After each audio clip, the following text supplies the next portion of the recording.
Selidiki aku, lihat Sarfat. hatiku. Tetapi sesudah beberapa waktu, sungai itu menjadi kering, sebab hujan tiada turun di negeri itu. Maka datanglah firman Tuhan kepada Elia, "Bersiaplah, pergi ke Sarfat, yang termasuk wilayah Sidon, dan diamlah di sana. Ketahuilah, aku telah memerintahkan seorang janda untuk memberi engkau makan." Sesudah itu ia bersiap, lalu pergi ke Sarfat. Setelah ia sampai ke pintu gerbang kota itu, tampaklah di sana seorang janda sedang mengumpulkan kayu api. Ia berseru kepada perempuan itu, katanya, "Cobalah ambil bagiku sedikit air dalam kendi supaya aku minum." Ketika perempuan itu pergi mengambilnya, ia berseru lagi, "Cobalah ambil juga bagiku sepotong roti." Perempuan itu menjawab, "Demi Tuhan Allahmu yang hidup, sesungguhnya tidak ada roti padaku sedikit pun, kecuali segenggam tepung dalam tempayan dan sedikit minyak dalam buli-buli. Dan sekarang aku sedang mengumpulkan 2-3 potong kayu api. Kemudian aku mau pulang dan mengolahnya bagiku dan bagi anakku. Dan setelah kami memakannya, maka kami akan mati." Tetapi Elia berkata kepadanya, "Janganlah takut, pulanglah. Buatlah seperti yang kau katakan. Tetapi buatlah lebih dahulu bagiku sepotong roti bundar kecil daripadanya, dan bawalah kepadaku. Kemudian barulah kau buat bagimu dan bagi anakmu.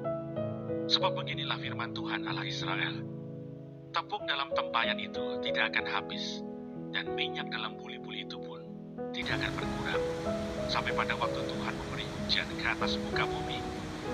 Lalu pergilah perempuan itu dan berbuat seperti yang dikatakan Elia. Maka perempuan itu dan dia, serta anak perempuan itu, mendapat makan beberapa waktu lamanya. Tepung dalam tempayan itu tidak habis, dan minyak dalam buli-buli itu tidak berkurang, seperti firman Tuhan yang diucapkannya dengan perantaraan Elia. Sesudah itu anak dari perempuan pemilik rumah itu jatuh sakit, dan sakitnya itu sangat keras, sampai tidak ada nafasnya lagi. Kata perempuan itu kepada Elia, "Apakah maksudmu datang kemari, ya abdi Allah? Singgahkah engkau kepadaku untuk mengingatkan kesalahanku dan untuk menyebabkan anakku mati?" Kata Elia kepadanya, "Berikanlah anakmu itu kepadaku." Elia mengambilnya dari pangkuan perempuan itu dan membawanya naik ke kamarnya di atas dan membaringkan anak itu di tempat tidurnya. Sesudah itu ia berseru kepada Tuhan, katanya, "Ya Tuhan Allahku, apakah engkau menimpakan kepalangan ini atas janda ini juga, yang menerima aku sebagai penumpang dengan membunuh anaknya?" Lalu ia mengunjurkan badannya di atas anak itu 3 kali dan berseru kepada Tuhan, katanya, "Ya Tuhan Allahku, pulangkanlah kiranya nyawa anak ini ke dalam tubuhnya." Tuhan mendengarkan permintaan Elia itu, dan nyawa anak itu pulang ke dalam tubuhnya, sehingga ia hidup kembali. Elia mengambil anak itu, ia membawanya turun dari kamar atas ke dalam rumah, dan memberikannya kepada ibunya. Kata Elia, "Ini anakmu, ia sudah hidup."